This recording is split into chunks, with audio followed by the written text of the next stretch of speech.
हिंदी शब्दकोश में शब्दों के क्रम को किस तरह से खोजें या शब्द को देखने का सही तरीका क्या है, इसके बारे में हम जानेंगे।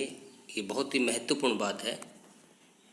कक्षा 11 में भी परीक्षा में यह हर बार 3 नंबर का ये प्रश्न होता है और बहुत सी प्रतियोगिताओं परीक्षाओं में भी इस संबंध में प्रश्न पूछे जाते हैं। तो किसी हिंदी शब्दकोश में यदि हमें शब्द क्रम देखना है तो सबसे पहली शर्त यह है कि हमें वर्णमाला का ज्ञान होना चाहिए।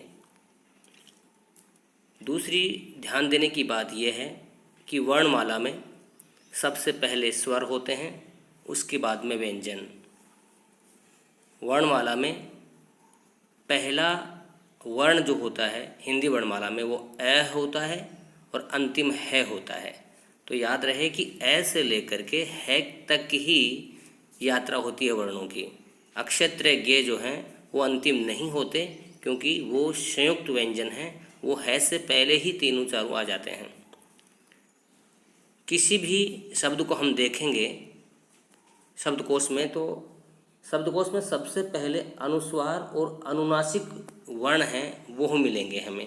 अनुस्वार का मतलब जिस पर बिंदु है या चंद्र बिंदु है वह शब्द हमें बाकी शब्द से पहले मिलेंगे। जैसे 2 शब्द एक समान है, एक कंचन शब्द लिखा हुआ है, दूसरा कलम है, और हमें ये शब्दकोश में देखना है तो पहले कौन सा मिलेगा। तो जिस पर बिंदु लगी है या चंद्र बिंदु मिली है वह सामान्य शब्द से पहले आएंगे। तो कलम और कंचन, इन दोनों शब्दों में शब्दकोश में कंचन पहले आएगा। ऐसे ही दूसरा है चांद और चालाक। दोनों में चा और चा ही लिखा है, पर पहले शब्द चांद में अनुनासिक है, चंद्र बिंदु है, तो ये चालाक से पहले चांद हमें मिलेगा।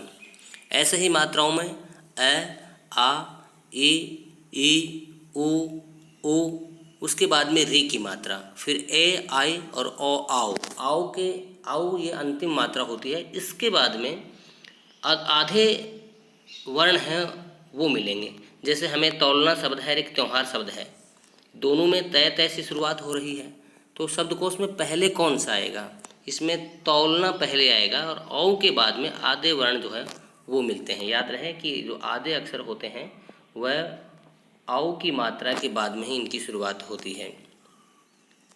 इसके बाद देखें कि ऐसे है तक वर्णमाला होती है और संयुक्त व्यंजन जो होते हैं उनके लिए शब्दकोश में अलग से कोई व्यवस्था नहीं होती है।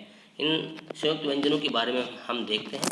हिंदी वर्णमाला में संयुक्त व्यंजन 4 होते हैं, एक अक्षय, त्रय, गे और श्रेय। अब अक्षय, त्रय, गे और श्रेय में देखते हैं कि क और शय से मिलकर बना है, त्रय जो है तय और रे से मिलकर बना है, गे जय और ये से मिलकर बना है, और ये शय जो है पहला से और रे से मिलकर के बना है। तो इनका हम शुरुआत वाले है देखते हैं कि क, तय और जय।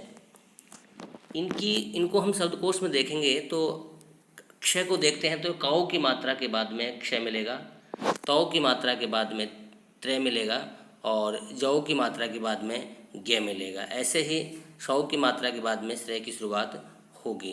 तो इसको हम समझने के लिए यहाँ भी दे दिया गया है कि वर्णमाला में स्वर के हिसाब से पहले अनुस्वार, अनुनासिक, फिर मात्रा के हिसाब से, और लास्ट में आउ की मात्रा है, और लास्ट में उदाहरण दिए गए हैं तो त्या, क्या और न्याय। जैसे सब में आधे आधे अक्षर हैं तो ये आउ की मात्रा के बाद ही अपने वर्ण में मिलेंगे। वर्णमाला में ऐसे शुरुआत होकर के है तक इनका होता है।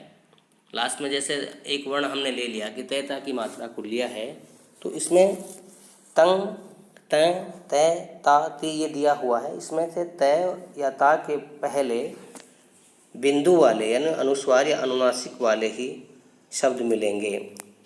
इसके बाद में 7 शब्द यहाँ पर दिए गए हैं। ये 11th क्लास में भी और प्रतियोगिता परीक्षाओं में भी ऐसे शब्द दे दिए जाते हैं, और उसमें ये प्रश्न पूछा जाता है कि शब्दकोश में इन शब्दों में से सबके आखिर में या सबसे पहले कौन सा मिलेगा। तो हम इसमें से मात्राओं के हिसाब से देख सकते हैं कि इसमें पहला कंगन है, इसमें कै पे अंग की मात्रा लगी, ये एक सबसे पहले शब्दकोश में ये मिलेगा। दूसरे नंबर पर कुमार शब्द दिया गया है कि ऊ की मात्रा है। तीसरे पर कृषि है, ऊ के बाद में री की मात्रा आती है। चौथे पर केशव शब्द दिया गया है, री के बाद में ए की मात्रा है, और 5वें पर आओ की मात्रा है। ये क्रम से इसी हिसाब से मात्राएं आती हैं। और छठे पर क्यारी और क्षमा दिया गया है, तो कै के बाद में ये और कै के बाद में क्ष है, क्ष में, तो कै और ये पहला है, तो क्यारी शब्द 6 नंबर पे मिलेगा आपको और क्षमा 7 नंबर पे। और अंतिम बात ये है कि ड, ढ और ये इन वर्णों से किसी भी शब्द की शुरुआत नहीं होती है। शब्दकोश में इनके लिए अलग से व्यवस्था नहीं है, ये अपने वर्ण क्रम में ही आपको मिलेंगे। विशेष ध्यान दें, हर बार काम आने वाली बात है। धन्यवाद।